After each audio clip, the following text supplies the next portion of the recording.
Spyn, and today we're going to talk about the 5 types of furries that you're likely to meet at a convention. I think my neighbors are outside. It is, what time is it? It's like 2 a.m. Number 1, the newbie. You can usually spot the newbie because they often are wandering around looking a bit lost, and they don't really quite know what to do or where to go, and it's just so much, and they're trying to take everything in. This is especially true if they're a new fursuiter and they're just kind of standing around and they don't know what to do with themselves. Someone that's relatively new to the fandom also tends to be overly enthusiastic, very excitable. This is not necessarily a bad thing, it's just a quality that you tend to see with them. This is mostly exemplified with their excessive uses of puns and words like "awoo" and things of that nature. For all of those traits, the newbie embodies what we most want the fandom to truly be. It's positive, it's happy, it might be overly enthusiastic in some places, and maybe not know where it wants to be. Genuinely, it's positive and accepting and everything we were promised. That is, until it was splashed out of us and replaced with the dark void of cynicism that now fills our souls.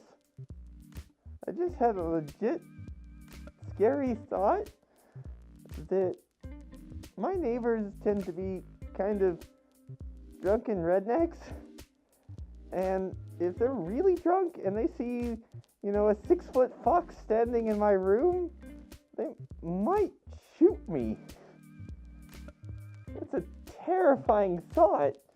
Number 2, the photographer. These furries can usually be spotted pretty easily, as they're normally packing around one small loan of $1 million worth of camera equipment around their necks at any given time.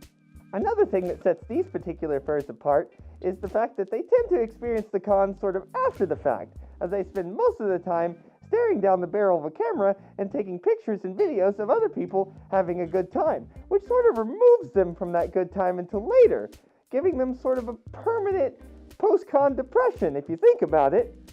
These furs often have lenses so big that not only can they take the perfect picture of you, but they could probably also take the perfect picture of your astrological sign if you asked them. Number 3, popufurs. Not really a single furry, but more of a horde of furries moving in unison. Sort of a hive mind, if you will. These individuals tend to be content creators or artists or comedians that have a certain notoriety in the fandom and sort of collect around them a bit of an entourage. One thing you might notice about some of them is they tend to have an ego so large that it's threatening to collapse in on itself and create some sort of black hole from which there is no escape. This, by and large, varies from person to person, as everyone is different and some people handle fame better than other people. They are, however, very important to our fandom, as they tend to be sort of the figureheads, the first things that people tend to see. And that's why it is so important that they set a very good standard for anyone else coming into the fandom. Number 4, the Great Unwashed. We all know this particular fur. They tend to be less of a furry, more of a mobile cloud of sour milk and failure. These particular furs seem to be blissfully unaware of the horrific miasma that is engulfing them and subsequently everyone else in the general vicinity around them. Their scent can only be likened to that of thousands of baby diapers re-entering Earth's atmosphere at 1/10 the speed of light. Whereas I'm sure that they're all very nice people, they definitely need to take advantage of the free soap and shampoo that is given to you by the hotels. Just use it. Please have some mercy on the rest of us. I don't ask much, just that. Especially before you hug me. You definitely want to make sure you're clean. If you smell bad, I'm not hugging you. I'm sorry. Number 5. Pups. Like it or not. Like it or not, when you go to a convention, you're more than likely going to run into pups.